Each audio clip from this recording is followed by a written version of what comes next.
My name is Neil Carter, and you're listening to the Godless and Dixie podcast. For more thoughts about the challenges facing a former evangelical still living in a highly religious environment, visit godlessanddixie.com.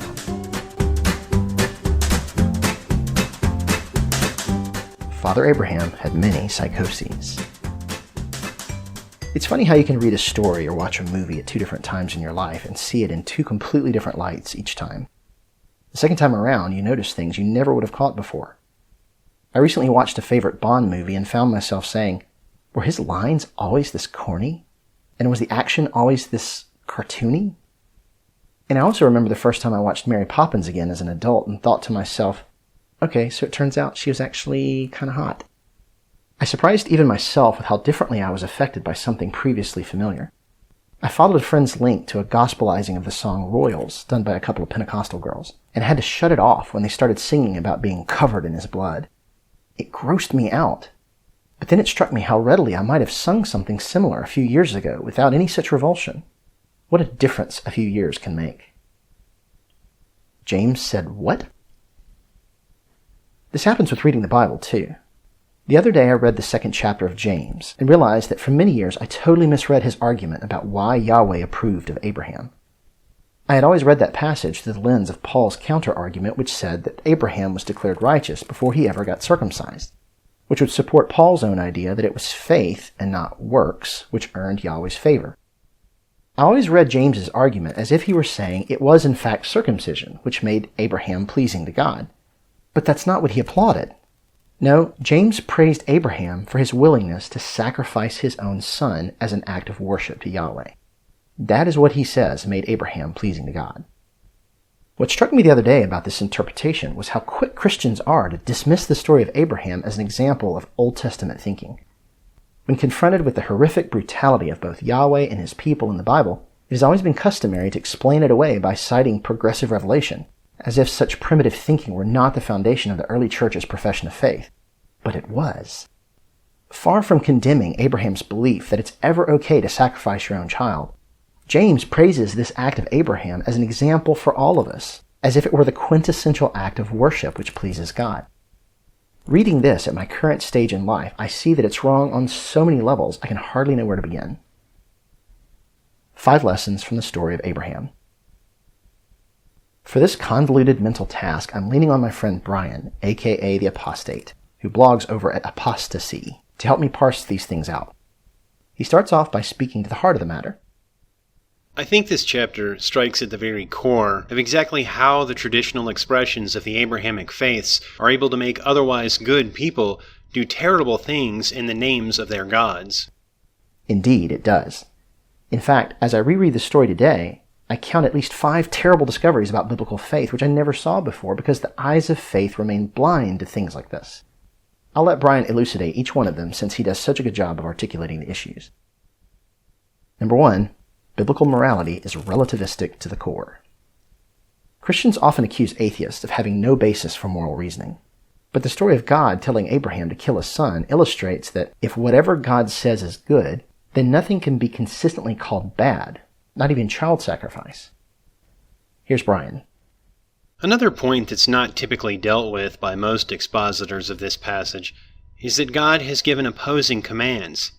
He's instructed Abraham to kill Isaac, and then later commands him not to harm the boy. We can therefore conclude that any command of God might be countermanded. This presents a problem for any moral argument that makes God out to be the objective standard of what is right. Under this view, it was morally right for Abraham to desire to kill Isaac in obedience to the command of God, and then 3 days later it was morally wrong, not because the situation had changed, but simply because God said so. People who hold to an Abrahamic faith without some seriously nuanced interpretation of this story cannot claim the moral high ground in any religious debate, if for no other reason than for what this story illustrates about their God and their faith.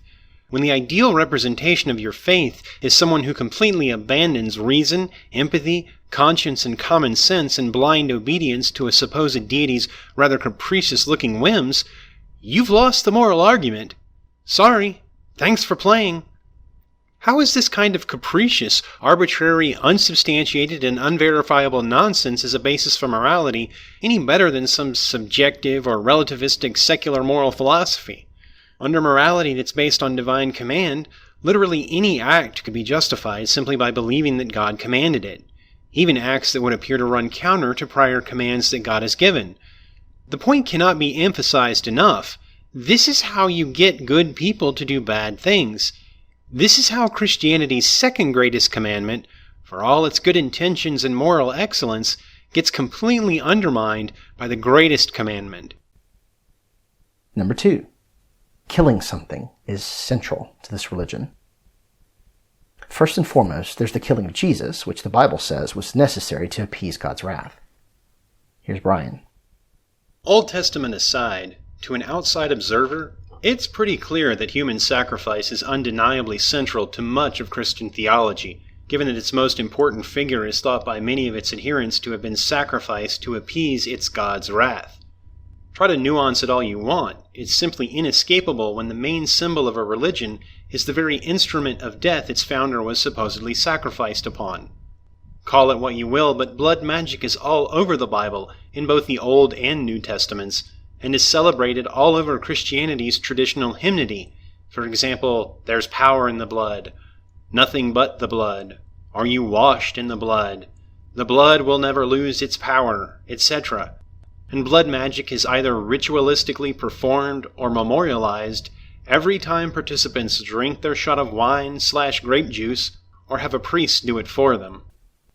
Furthermore, there's the daily metaphorical crucifixion of the human personality, which evidently this deity requires. It's fitting that human sacrifice plays such a central role in Christianity. When certain Christian doctrines are taken seriously, doctrines that proclaim an individual's depravity, uncleanness, corrupt reason, unworthiness of anything good, worthiness of eternal torture, and utter inability to do anything about those things, apart from the divine intervention that only comes when one blindly surrenders in faith, it leads to exactly that. It leads to the sacrifice of one's own humanity. I'm told it's not bad to be human, but then I'm told the essence of worship is to die, to sacrifice myself in one way or another. How can people not see the glaring inconsistency of this? And besides, even if Christians don't take seriously the challenge to take up their cross, why should anyone else? Number 3. Wherever the Bible seems to present God in a repulsively negative light, you can just make stuff up to sanitize the story, and people will uncritically eat it up. The writer of Hebrews struggled with this at some level, and he suggested, rather ad hoc I might add, that Abraham must have figured Yahweh would just bring Isaac back from the dead, which he knows because, here's Brian. Second, Isaac was to be a whole burnt offering, meaning after Abraham slaughtered Isaac, he was supposed to burn him. The smoke from the burnt offerings was to rise up to heaven and be a pleasing aroma. This would point to the totality of the sacrifice and the rising up of the essence of whatever it was toward heaven. There's not going to be a body, bones, or anything else left to be raised, and the writer of Hebrews doesn't seem to pay any heed to that little detail. I'm merely pointing out that it would be incredibly unnatural for Abraham to conclude that a pile of ashes would be raised back to life. Such a belief would require a highly developed theology that's completely foreign to the Old Testament and unprecedented in any biblical example of resurrection.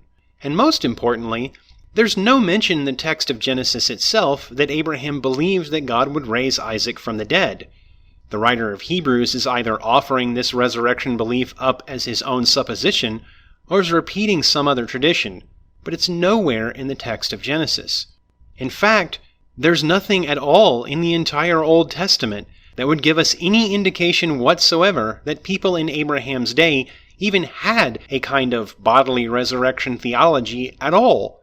It's not until Daniel 12, after coming in contact with Persian/Zoroastrian theology, that we even find a clear, overt reference to the idea of a bodily resurrection from the dead following the lapse of any time. Is the writer of Hebrews using responsible principles for biblical interpretation here?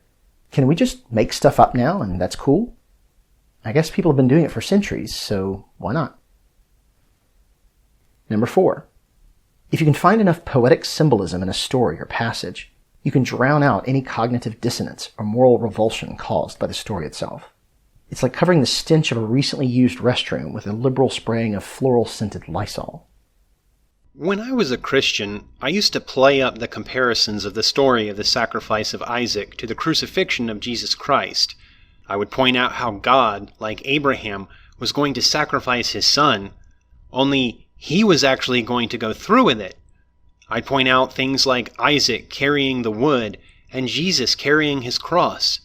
I'd point out how the temple was probably built on the same mountain and how all the sacrifices performed in the temple were pointing to Jesus. I was always sure to point out how Abraham's response to Isaac that, quote, "God will provide for himself the lamb," was a profound prophetic allusion to Jesus Christ. Question begging aside, this was astounding confirmation for me as a Christian, and like all the other things I seized upon to strengthen my faith, it completely glossed over just how obviously screwed up this story is on its face. Two wrongs don't make a right. The supposed child sacrifice of Jesus doesn't validate the command of Abraham to kill his own son. The execution of an itinerant Jewish preacher was a tragic overreach of a heavy-handed Roman Empire, not a divinely appointed sacrifice to perform an act of blood magic. Finding a parallel to that awful injustice doesn't nullify the horrific nature of what the Bible suggests Yahweh wanted Abraham to do, which leads me to my fifth and final point. Number 5. Abraham wasn't praised because he didn't kill his son. He was praised because he was going to. It wasn't the sparing of Isaac which made Abraham the ultimate model for devotion to Yahweh. It was his willingness to do absolutely anything, even kill his son, that won him the prime spot in the Hall of the Faithful. Brian puts it bluntly. It is astonishing and baffling to me that this act of Abraham's is so highly regarded in Judaism, Islam, and Christianity. This test would better serve as a means of weeding out psychopaths who unquestioningly obey the voices in their heads, rather than as a way to show how much someone fears God or how much faith they have. Instead, this is supposed to be the epitome of faith and the act which actually justified Abraham. I'm sorry, but if a deity comes to me in a dream, vision, physical manifestation, or through some sort of esoteric sensation, and communicates to me that he or she wants me to slaughter my son and burn him on an altar, I'm going to assume I'm either crazy, hallucinating, having a nightmare, on a hidden camera show, or speaking to an evil spirit. In any case, I'm going to tell that deity to piss off. I would hope that any other sane, loving father would do the same. Taking the Bible too seriously. I have a theory that the correlation between how seriously you take the Bible and how much credence you give it falls in line with the normal bell curve. People who aren't very religious can be dismissive of the crazy stories in the Bible because, come on, have you ever thought of how reading these stories would strike you as an outsider? As you become more serious about the Bible study, however, you'll likely do as most do and begin to exercise your imagination until these tall tales begin to seem like they might have actually happened. Thanks to Hollywood's recent discovery that Christians spend money, the entertainment industry is becoming flooded with full-length films featuring every biblical tale you ever wanted to see, and probably already have, except now it'll have better special effects. It remains to be seen whether this much-lauded nod to biblical faith will help or hurt its credibility, and either way the peddlers of religious stuff will get filthy rich off of it. But there comes a point at which you have to suspend rationality, or else you can start to take the Bible too seriously. Once you try and see these stories as truly happening, putting yourself into these situations and imagining how these things would play out in real life, the Bible starts to make less and less sense. If you take the Bible as seriously as some people do, you just may end up doing what many of us have done and conclude that these stories aren't just unbelievable, they're psychologically disturbing and morally reprehensible. The faithful will continue to gloss over its warts and deformities by reveling in its poetically appealing parallels and symbolic foreshadowing, never grasping how easily these things can be reverse-engineered by superstitious people with powerful collective imaginations. But take it seriously enough, and you just might come to reject the whole thing. And be better off for it, I might add.